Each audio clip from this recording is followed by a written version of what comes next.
for. Shri Krishna माता जी, आपके श्री चरणों में दंडवत प्रणाम। आप सबको दंडवत प्रणाम। श्री भगवत प्रार्थना।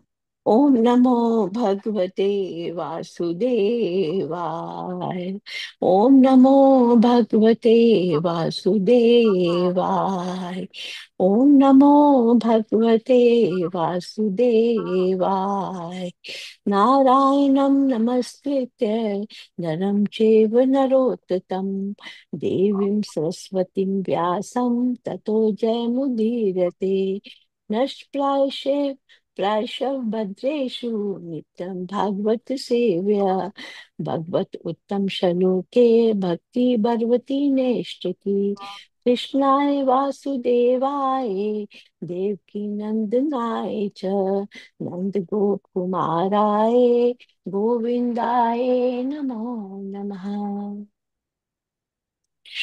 हरे Krishna. Hi, Krishna Devi. Thank you so much. So today we will be starting chapter 6, अध्याय 6 हम शुरू करेंगे, नारद तथा व्यासदेव का संवाद।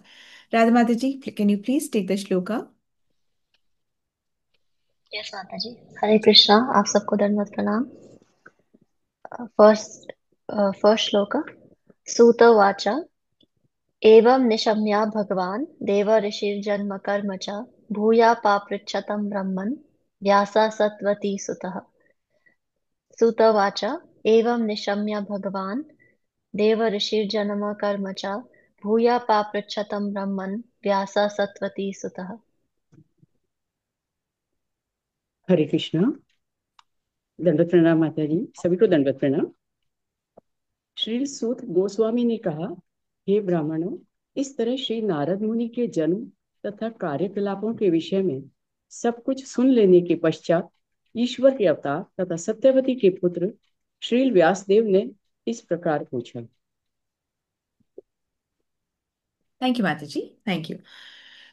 एवं निशम्य मतलब कि, निशम्य मतलब कि सुनकर, तो इस प्रकार सुनकर, इस प्रकार सुनकर, अब क्या कॉन्टेक्स्ट क्या बन रहा है कि सूत गोस्वामी जो हैं वो कह रहे हैं शौनक आदि ऋषियों को, ठीक है, शौनक आदि जो ऋषि हैं उनको कह रहे हैं। सूत गोस्वामी कौन है और कहाँ से आए हैं और क्यों कह रहे हैं और क्या चल रहा है, चल क्या रहा है। सूत गोस्वामी कौन है? सूत गोस्वामी ने भागवतम अभी सुनी है। कहाँ सुनी थी उन्होंने, कहाँ सुनी थी भागवतम? जब परीक्षित और सुखदेव गोस्वामी में भागवतम की जो चर्चा चल रही थी, सुखदेव गोस्वामी जब परीक्षित महाराज को भागवतम सुना रहे थे, तो उसी सभा में सूत गोस्वामी गोस्वामी जी ने भी कथा सुनी।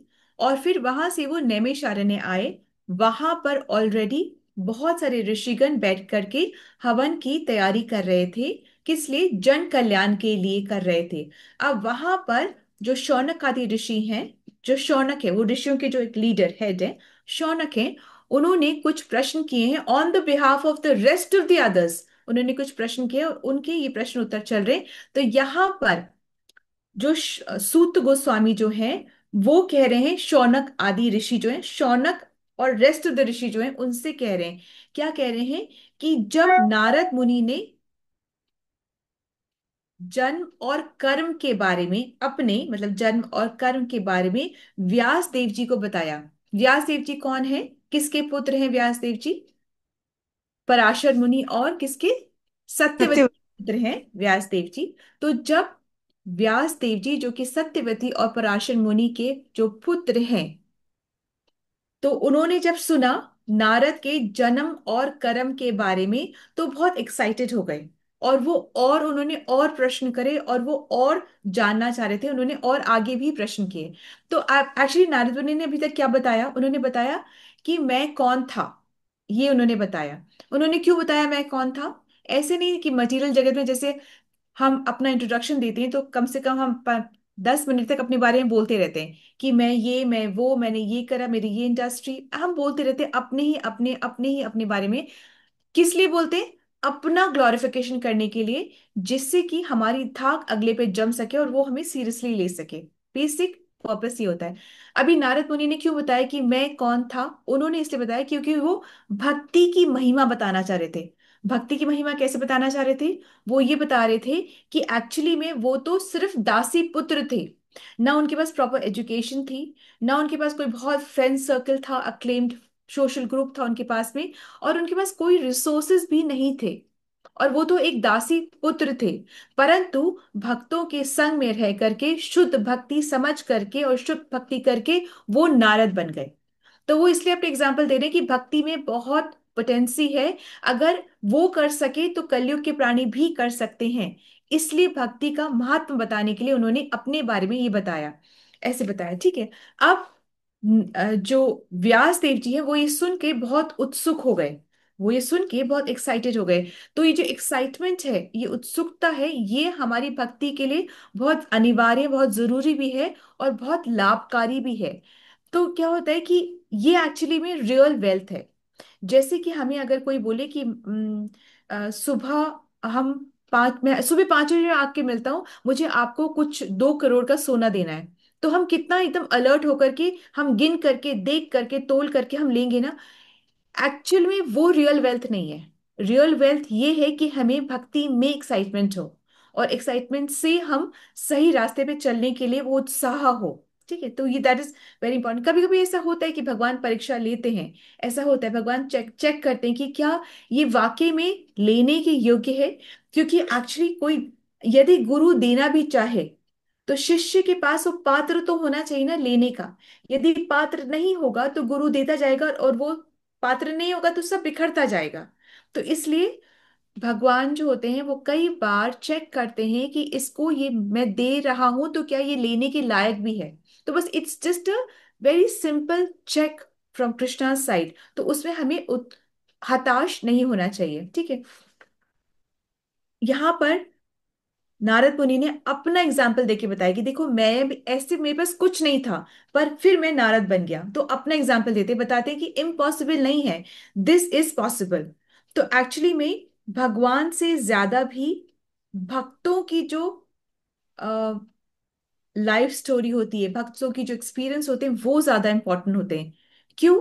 क्योंकि हमें भक्त बनना है, हमें भगवान नहीं बनना है। तो भगवान से ज्यादा भक्तों की जो एग्जाम्पल्स होते हैं ना वो ज्यादा इंपॉर्टेंट होते हैं, इसलिए ये चर्चा भी बहुत ज्यादा इंपॉर्टेंट है। Is that okay? Let's move on to the next shloka Mata ji. माताजी सेकंड श्लोक व्यास उवाच भिक्षुभिर्विप्रवसिते विज्ञानदेष्ट्रभिस्तव वर्तमानो वयस्याद्ये ततः किम अकरोत् भवान्। व्यास उवाच भिक्षुभिर्विप्रवसिते विज्ञानदेष्ट्रभिस्तव वर्तमानो व्यासे आद्य ततः किम अकरोत् भवान्। श्री व्यासदेव ने श्री नारद मुनि से कहा, आपने उन महामुनियों के चले जाने पर क्या किया जिन्होंने आपके इस जन्म के प्रारंभ होने से पूर्व आपको दिव्य वैज्ञानिक ज्ञान प्रदान किया था। हम्म तो व्यास देव जी जो हैं सत्यवती और पराशर मुनि के जो पुत्र हैं व्यास देव जी, जिन्होंने सारे रचना करी है, वेद की, पुराण की, जो इन्होंने कंपाइल करा इन सबको। तो व्यास देव जी नारद जी से कह रहे हैं कि ठीक है, 4 ऋषि आए, चतुर्मास के लिए आए, उन्होंने आपको ज्ञान दिया, आपसे वो खुश हो गए और आपको ज्ञान देकर के वो चले गए। फिर आपने क्या किया? वो तो चले गए, फिर आपने क्या करा? आपने अपनी अपनी आगे की लाइफ कैसे बताई? क्योंकि उस टाइम तो आप बहुत छोटे थे। तो आपने अपनी आगे की जो ये लाइफ है वो कैसे बताई? बात ये है कि जब तक टीचर क्लास में है तब तक से स्टूडेंट का जो बिहेवियर है वो अलग बात है। परंतु जब टीचर क्लास से चला जाता है तब स्टूडेंट्स क्या करते हैं, किस तरीके से बिहेव करते हैं, वो एक एक्चुअली में वो दर्शाता है कि स्टूडेंट पे कितनी कैपेबिलिटी है, वो कितना आगे बढ़ सकता है। तो ये बात है, ठीक है। तो जब हम पूछते हैं कि आप भक्त कैसे बन गए, आपने क्या किया, जैसे हम भी तो पूछते हैं ना कि अरे आप कैसे, माला आपकी हो जाती है, आप कैसे कर पाते हैं, तो हम क्यों पूछ रहे हैं? एक्चुअली में मोटिवेशन के लिए हम पूछ रहे होते। ऐसे ही व्यास देव जी ने भी नारद मुनि से मोटिवेशन पाने के लिए ही पूछ रहे हैं, ये सवाल जो पूछ रहे हैं मोटिवेशन पाने के लिए पूछ रहे हैं। पूछने से उत्साह, मोटिवेशन जो होता है उत्साह, वो मिलता है। शास्त्र में ये भी लिखा है कि ना हम ये तो जरूर पूछते हैं कि आप कि भक्ति में आप इस लेवल तक कैसे पहुंचे, ये हम जरूर पूछते हैं। परंतु हमको शुरू शुरू में ये नहीं पूछना चाहिए कि आप भक्ति में आने से पहले आप क्या करते थे। क्योंकि जब हम वो सुनते हैं तो शायद हमारा कहीं ना कहीं उत्साह जो होता है वो कम हो जाता है, या फेथ जो होता है वो कम हो जाता है। ठीक है, जैसे भक्ति विनोद ठाकुर की अगर आप ऑटोबायोग्राफी पढ़ेंगे तो उसमें उन्होंने पूरा लिखा है कि मैं तो पहले मछली भी खाता था, मैं बहुत पार्टीज भी करता था, मैं मिठाइयाँ भी बहुत खाता था। तो हम हताश हो जाएंगे कि ये ऐसे कैसे गुरु हैं, हम इस परंपरा को कैसे फॉलो करें। हम हताश हो जाते हैं। परंतु जब हम भक्ति में मेच्योरिटी की लेवल तक पहुंच जाते हैं, तब ये सब चीजें हमें लगता है कि इस सब चीजों को हम फिर बिलीव नहीं करते। हमारा जो फेथ है वो एक्चुअली फिलोसफी में पूरा रहता है। Is that okay? अंडरस्टैंड? मतलब शुरू शुरू में हमें नेगेटिव ज्यादा नहीं सुनना चाहिए, हमें पॉजिटिविटी में वो आगे कैसे बढ़ा ये ज्यादा सुनना चाहिए। पर यस ऑफ कोर्स, जब हम मेच्योर हो जाते हैं भक्ति में तो हम कुछ भी सुन सकते हैं, उससे हमें इतना फर्क नहीं पड़ता है। ठीक है।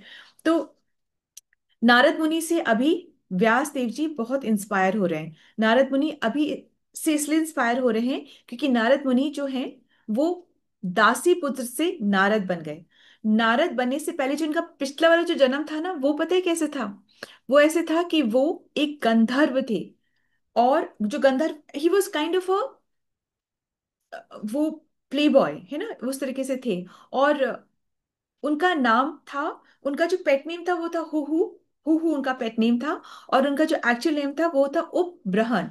उपब्रहन उनका नाम था। परंतु वो किसी की सिंगिंग पे हंस दिए थे और फिर उनको श्राप मिला था, और फिर वो ऐसे दासी पुत्र बन के वापस से, फिर वो उसके बाद फिर उन्होंने तप किया और फिर वो नारद बने। ठीक है। So let's move on to the third shloka Mata ji. Third श्लोक। स्वयंभुव कयावृत्या वर्तितं ते परं वयः कथं चेदम् उदास्राक्षि काले प्राप्ते कलेवरम्।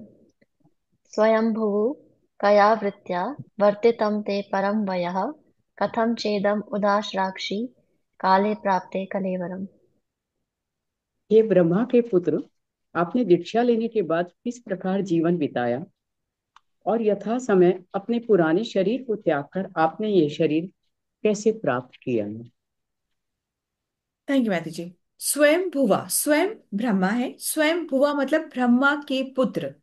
वो कह रहे हैं कि हे नारद मुनि, आप जो ब्रह्मा के पुत्र हैं, मतलब कि एक एक होता है ना कि जब फादर का नाम भी अटैच हो जाता है, तो जब हम किसी से बात करते हैं फादर के नाम को अटैच करके बात करते हैं तो उसमें एक थोड़ी रिस्पॉन्सिबिलिटी और ज्यादा आ जाती है। तो वो इसलिए उसको इस तरीके से संबोधन किया जा रहा है कि हे नारद मुनि, ब्रह्मा के पुत्र, आपने अपना समय कैसे व्यतीत किया, आपने अपनी जीवन निर्वाह करने के लिए क्या किया, आपने अपनी भक्ति को और अपनी लिविंग को कैसे, आपने पैसे कैसे कमाए, जीवन कैसे व्यतीत करा, आपने बैलेंस कैसे क्रिएट करा, आपने भक्ति कैसे करी। अब ये थोड़ा और प्रोफाउंड क्वेश्चन है, थोड़ा और डीप क्वेश्चन है। ठीक है, प्रभुपाद जी ऐसे कहते थे कि भक्ति के संसार में, जो ये भक्ति का जो संसार है उसमें संसार को मत भूल जाओ। भक्ति के संसार में संसार को मत भूल जाओ, क्योंकि भक्ति तो इस संसार में रहकर ही करनी है।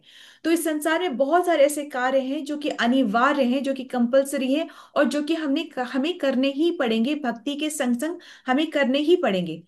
स्पिरिचुअल वर्ल्ड में ऐसा होता है कि वहां पे कल्प वृक्ष है, वहां पे कोई चीज ऐसी ऐसे हमें और ऐसे कार्य नहीं करने पड़ते, जैसे कि वहां पे कोई चीज खराब होती नहीं है। यहाँ तो हम भक्ति कर रहे हैं, गृहस्थ लाइफ में है, कभी आरओ खराब हो गया, कभी टंकी खराब हो गई, कभी पानी नहीं आ रहा है, कभी बहुत चीजें होती है, बहुत चीजें होती है। तो ये संसार में रह के जब हम भक्ति कर रहे हैं तो संसार के कुछ नियम हैं, कुछ कानून हैं, और वो हमें पूरे करने पड़ते हैं। तो संसार में रहकर जब हम भक्ति करते हैं तो संसार को हम नहीं भूल सकते, कुछ कार्य हमें करने पड़ते हैं। इसी वजह से व्यास देव भी गृहस्थ था और नारद मुनि भी गृहस्थ, उनके भी बाल बच्चे पत्नी सब थे।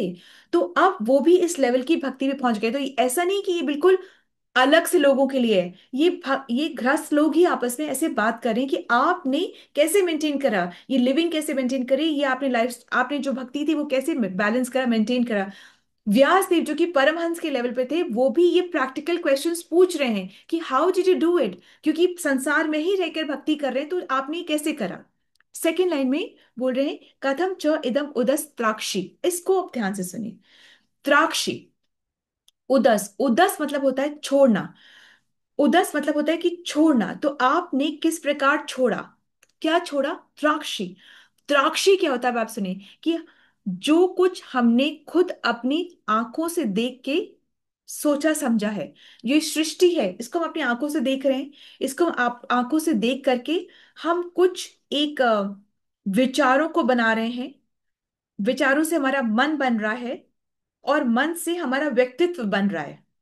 ठीक है, आंखों से जो हम देख रहे हैं, देख करके हम कुछ विचार बना रहे हैं, उन विचारों से हमारा मन बन रहा है, मन से हमारी सोच बन रही है, और उन सोच से ही हमारा व्यक्तित्व बन रहा है। Is that okay?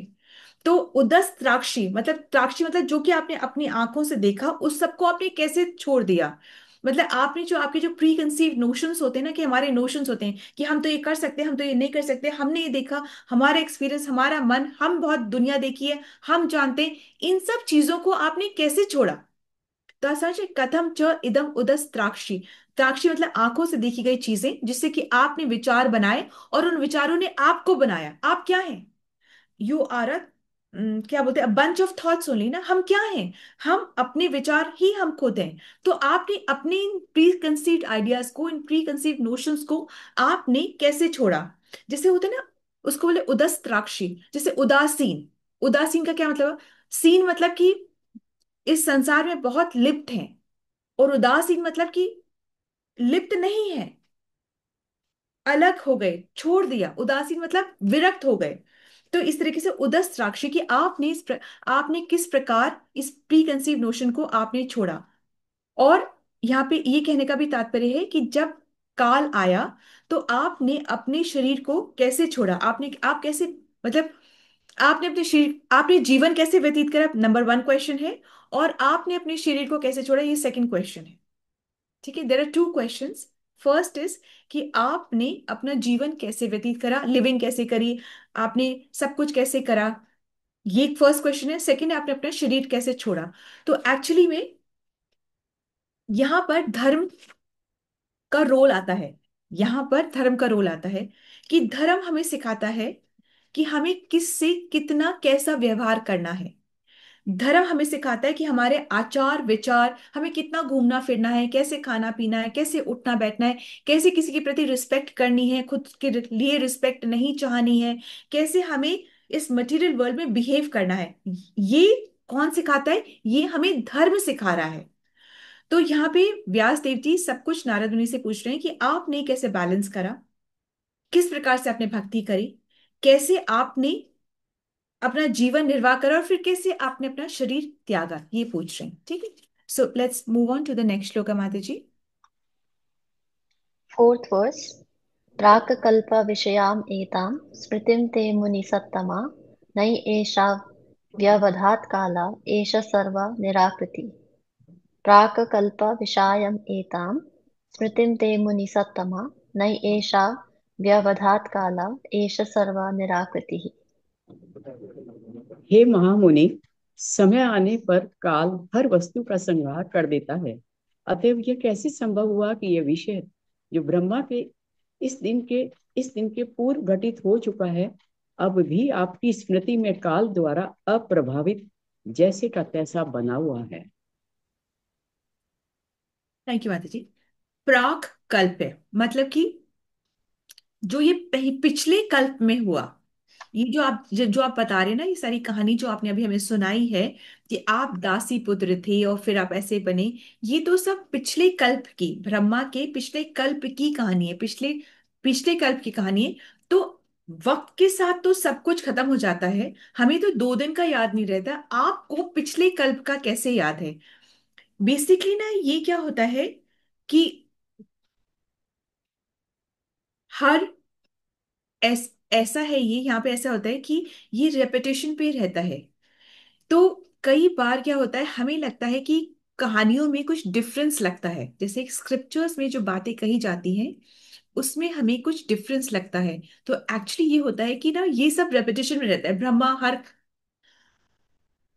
हर सृष्टि की रचना में आते हैं, सृष्टि की रचना होती है, फिर वापस प्रलय होता है।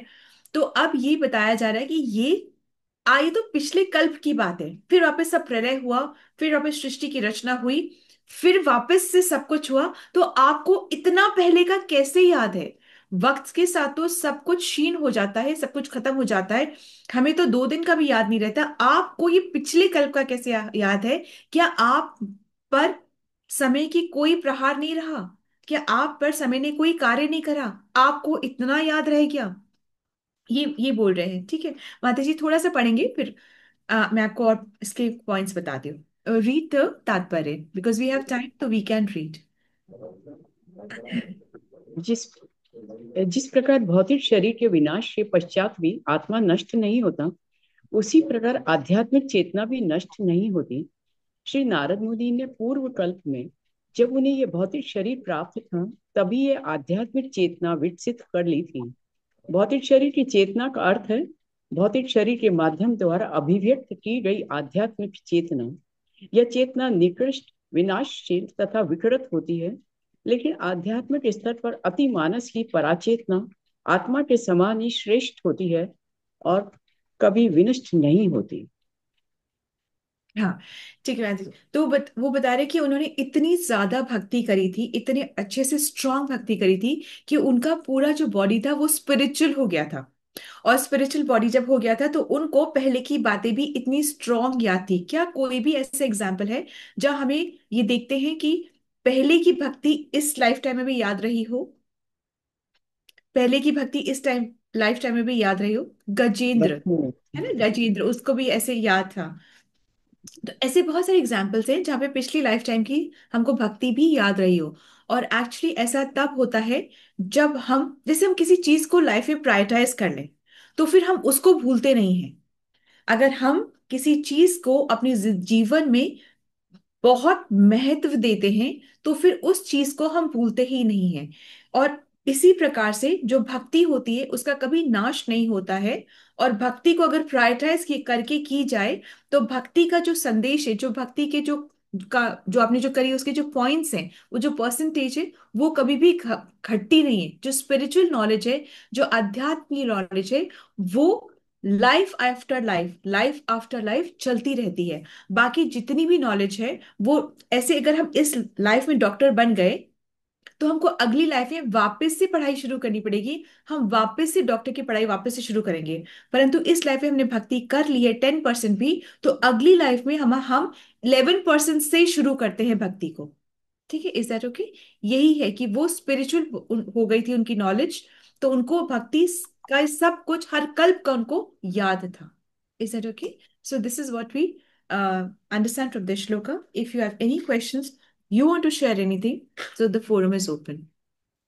हरे कृष्णा। श्रील प्रभुपाद की जय, श्रील व्यास देव की जय, श्री